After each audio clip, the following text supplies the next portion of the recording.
ইউক্রেনকে ধ্বংসের মুখে ঠেলে দিচ্ছে কারা? রাশিয়ার কাছে ইউক্রেন কি শেষ পর্যন্ত হেরেই যাবে?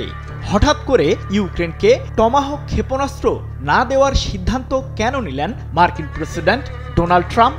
তাহলে কি মস্কোর হুমকির মুখে ভয় পেয়ে পিছু হটল যুক্তরাষ্ট্র? কারণ রাশিয়ার নিরাপত্তা কাউন্সিলের deputy chairman Dmitry Medvedev White হাউসের উদ্দেশ্যে হুঁশিয়ার করে জানিয়েছেন, ইউক্রেনকে যতই অস্ত্র দেবে পশ্চিমারা ততই আগ্রাসী হবে পুতিনের সামরিক বাহিনী। এটির মাধ্যমে কিসের ইঙ্গিত দিলেন মেদভেদেভ?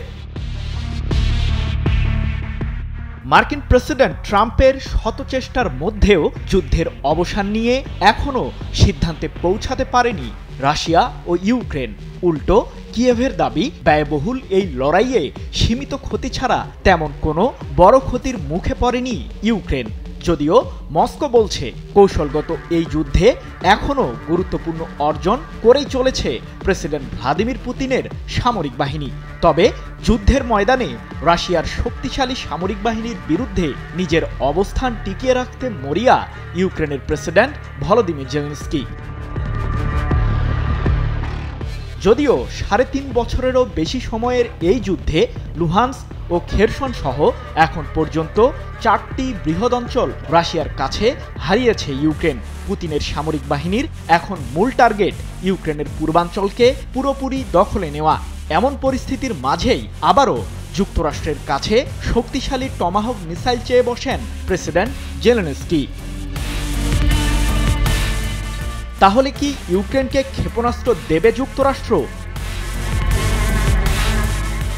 জেলেনস্কিকে প্রথমে আশ্বাস দিলেও এবার সেই প্রতিশ্রুতি থেকে পিছু হটেছেন মার্কিন প্রেসিডেন্ট ট্রাম্প। আপাতত হোয়াইট হাউস শাসক এমন কিছু ভাবছেন না যা ইউক্রেনকে রাশিয়ার বিরুদ্ধে ব্যবহারের জন্য দূরপাল্লার টমাহক ক্ষেপণাস্ত্র কিনতে দেবে। এ বিষয়ে ট্রাম্পের স্পষ্ট বার্তা, এই মুহূর্তে ইউক্রেনকে টমাহক ক্ষেপণাস্ত্র দেবে না যুক্তরাষ্ট্র।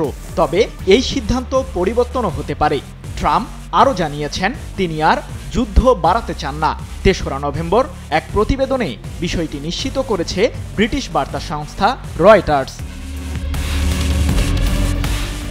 এর আগে গত ২২ অক্টোবর পশ্চিমা সামরিক জোট ন্যাটোর প্রধান মার্ক রুটে জানান, তার সংস্থার মাধ্যমেই মূলত টমাহক ক্ষেপণাস্ত্র ইউক্রেনকে দেওয়ার কথা ভাবছেন ট্রাম্প।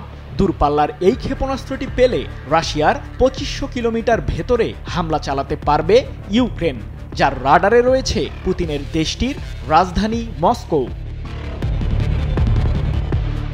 প্রশ্ন হলো, ইউক্রেনকে টমাহক ক্ষেপণাস্ত্র কেন দেবেন না ট্রাম্প? যুদ্ধের ময়দানে এই ক্ষেপণাস্ত্রটির ব্যবহার নিয়ে ইউক্রেনকে আগেই সতর্ক করেছিল মস্কো। এবার ট্রাম্পের উদ্দেশ্যেও কড়া বার্তা দিলেন রাশিয়ার নিরাপত্তা কাউন্সিলের ডেপুটি চেয়ারম্যান দিমিত্রি মেদভেদেভ। এ প্রসঙ্গে তিনি বলেন, পশ্চিমারা যত বেশি ইউক্রেনকে সমর্থন করবে, আমাদের হাতে জেলেনস্কির পরিণতি ততই খারাপ হবে। আমরা আরও অঞ্চল দখলে নেব। এক প্রতিবেদনে বিষয়টি নিশ্চিত করেছে রুশ সংবাদ মাধ্যম তাস। বাছাইকৃত কাঁচামাল ও স্বয়ংক্রিয় ইউরোপিয়ান মেশিনে তৈরি হয় all time honeycomb, all time healthy life. বর্তমানে রাশিয়ার সামরিক বাহিনী ইউক্রেনের পূর্বাঞ্চলীয় শহর পোক্রোভস্ক দখলের জন্যই অগ্রসর হচ্ছে। যদিও জেলেনস্কির দাবি, এ যাত্রায় ব্যর্থ হবে পুতিনের সামরিক বাহিনী। সৃজন মাহমুদ, নিউজ 24।